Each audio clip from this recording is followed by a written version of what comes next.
Gostaria então de chamar o próximo palestrante, professor Tiedo Vellinga, do Porto de Rotterdam, da Universidade Técnica de Delft.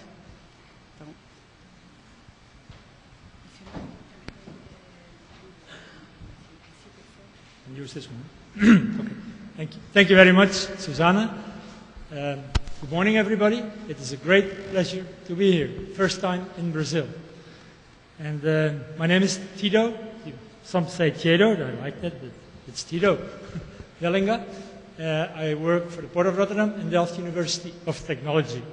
And for the port, I was responsible for all the environmental studies and procedures for the new port development, Maasvlakte 2, in the university for the chair, Ports and Waterways. And I must share with you that I have two very good and very nice Brazilian students that do their masters with me today, and I would like more in future. So it's good to be here to share that with you. This presentation will be on a PIANC report. PIANC is an international organization that made a report together with the IAPH. IAPH is the International Association of Ports and Harbors. PIANC stands for Sustainable Waterborne Transport, more the engineering side. And they joined hands and formed a working group, as PIANC normally does, and they share knowledge to also spread the news, to develop new ways of thinking in engineering. And this is about sustainable ports, and it's a guide for port authorities. The working group finished the work, and it's a pleasure to share it with you. So I will tell you a little bit about the content of the report, the objectives of the working group, the target audience, and some inspiring examples, and then conclusions, recommendations, and already the follow-up of the working group also within PIANC and IAPH. The objectives of the working group were to make a definition of a green port, because many people are searching for what is sustainability, how can we incorporate sustainability in ports. Also, I discussed with my colleagues in Port of Rotterdam many ideas about sustainability, also idealistic. And I tell them, if it doesn't add to the profit, you can skip them. Sustainability has to add to the profit. And that's what we call green growth. So green growth as a driver for sustainability. We, in the report, want to give guidance on that. Collect best practices, link to corporate social responsibility, and of course encourage its use of the new thinking. Target audience are of course the port authorities themselves, because they can do more than they think. But as well public authorities, contractors, consultants, financiers, and non-governmental organizations. The charming thing of PIANC is that it's international, and you can work together with colleagues from all over the world, and then bring the knowledge to the same level, to share and improve it. So we had in the group ports from different parts of the world, representatives from different organizations, terminal operators, research institutes, universities, many countries present. As I told you, the report is finished, and we have an introduction from the president of PIANC and IAPH, which I really appreciate, because that was not normal in the PIANC reports, but this is just such a new way of thinking that they were ready to put a preface a word in the preface. So it explains the sustainable port concept, the road authorities, all the issues, and they are many, and then the institution and social aspects, and of course conclusions, recommendations, case studies. And again, I said we base ourselves on the concept of green growth. And there is a good, inspiring story. A little bit louder? Yeah. Okay, a good, inspiring story from the OECD, the Organization of Economic Cooperation and Development, International. And they wrote their report, Better Policies for Better Lives, towards green growth in May 2011. And it's available on the internet, and it inspired us to think that way and Of course, when you look at all the transport chains on the world, ports are connected. Transport is vital for our welfare. So there's a lot in it when you have to think about green growth, because transport is energy and is emissions. How can we change that?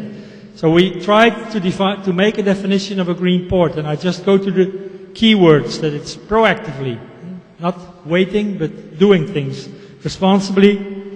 And this economic green growth strategy, so it has to add to the profit, working with nature, as we already had some explanation, certainly a long-term vision, and that you have to operate in the logistic chain and anticipate and look at the needs of future generations and work on the prosperity of not only you as a port authority, but as the prosperity of the region that you serve, because that's also your prosperity. Then we have all the themes dealt with. So the sustainable management of port and tenant wishes, long-term master planning, it's about the spatial planning, the uses, modalities that you try to accommodate increased transport while minimizing or eliminating the footprint. Air quality, accommodating growth or industry, while also trying to reduce the footprint. Surface and sediment quality, soil and groundwater quality, and many issues on historic legacies, historic contamination that have to be solved. There's some guidance on that. Sustainable resource management, waste flows, encourage recycling, dredging impacts, sustainable dredging, sound energy and climate change, a big issue, big topic worldwide. Climate adaptation, be prepared for sea level rise and more severe storms. Habitat, species management, that's where we find the working with nature.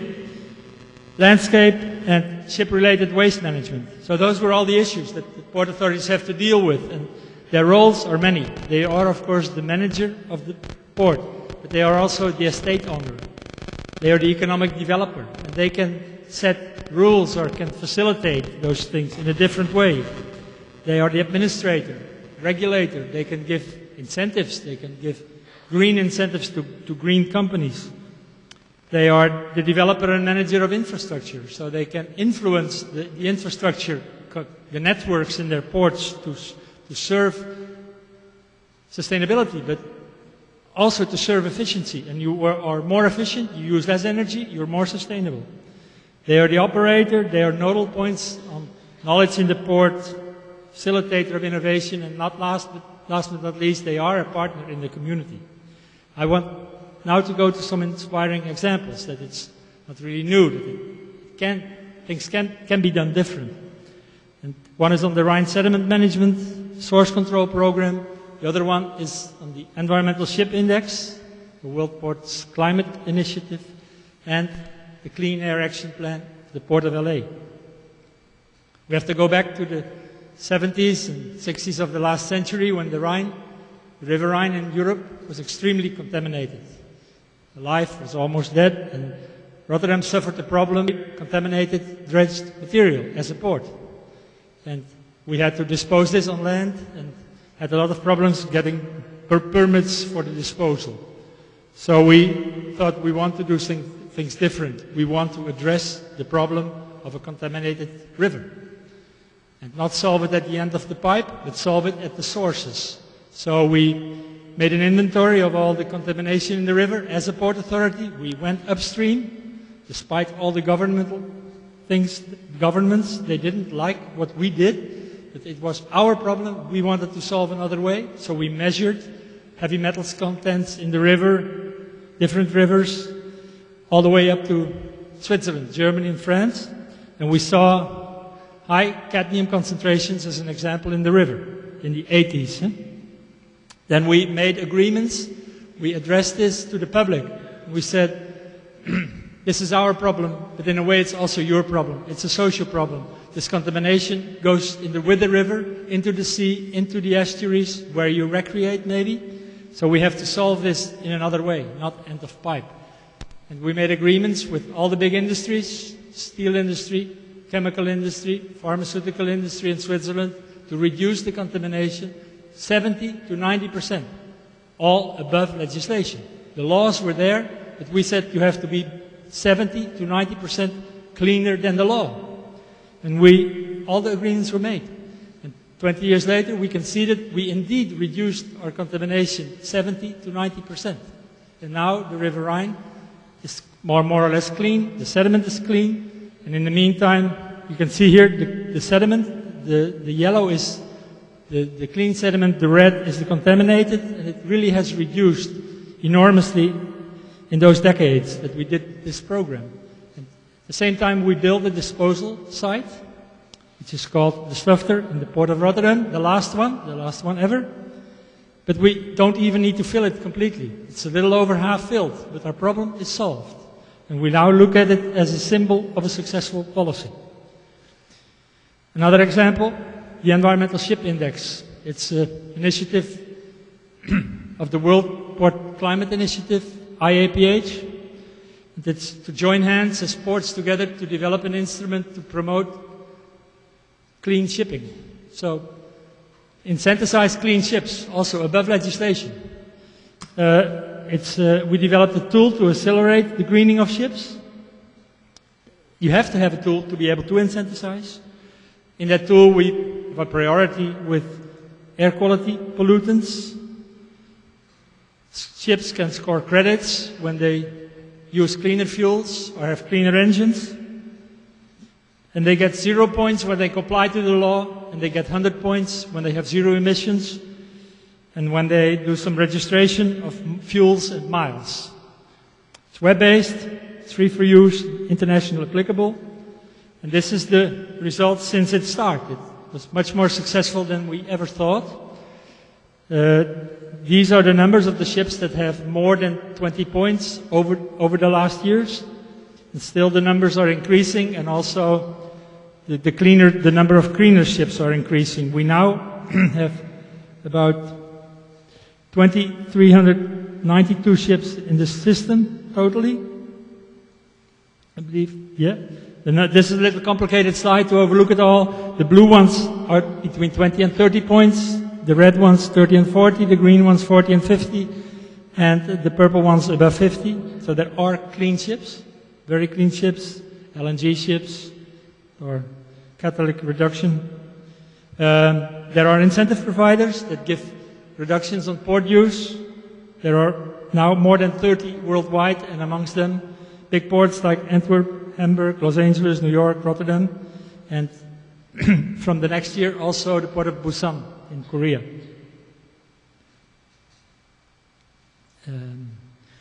And it was surprising why it was so successful, and I think this is also a reason. This is a picture I did get from a captain of a ship, and this is the wake of a ship behind the ship, and not the wake in the water, but the wake in the air, just using compliant with the law, the fuels, leading to such air emissions.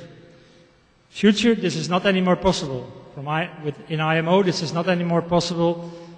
After maybe 215, depends on where they are, and certainly not 220, but ports thought that's too long a time. We want earlier changes. We want to incentivize behavioral change. The last one, the air quality program of Port of LA, they have their Clean Air Action Program, which is by far the strictest in the world, and they are the only port that really in their own messages tells them that they are concerned about the health of the people that live close to the port. That's quite a thing to say as a port authority. But I think that's the way to go, to be concerned about it, to be transparent in what you do and why you do it. And they have the strictest emissions, and they have an extreme program on clean air. And not only clean air, they have many more examples in which they do the green growth and sustainable strategies as an economic driver. So I come to the conclusions of this working group. We concluded that a lot can change to the better of the ports even, if you think in green growth and profit, but you have to change your role from reactive to proactive, cooperate certainly with stakeholders, try to create value for stakeholders. If you create value for stakeholders, you create value for your port. Do it in harmony with your environment, and again, as an economic driver, take up technological and social developments. There are many. and that's beautiful, the link that I have to the university to link those new technical developments also to the port. And ports are unique. They have a unique position. They shouldn't be reactive, but do something. Take up the role and initiate and consolidate and facilitate. But it starts with the long-term vision. That was the report. Again, now follow-up of the working group. Sustainability reporting, because you can be sustainable, but what are the key, the drivers for it, and how can you measure it? So we want international a working group report to give an overview of sustainability reporting, develop guidance on how to report. We heard something about indices, the previous meeting, but also develop guidance on the stakeholder process, because such a process is a process together with stakeholders. It's much more a process with a port community than an obligation and a task of the port authority. Together you have to define what do we think is important in our port, and how do we measure it, and where do we want to go. So that's where you define your indicators. The working group starts in October, 9 and 10 in Antwerp.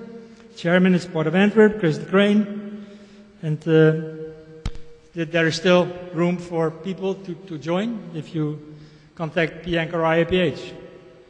Back to the working group 150, these were all the members worldwide. You can see Chris de Crane, the new chairman of the next working group. We just changed roles.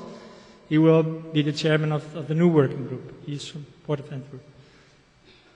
This is the final slide. The report was published in May 2014. It's available through the PIANC website. And thanks to all our members and reviewers, and I'm glad that I could present it to you. So thank you very much.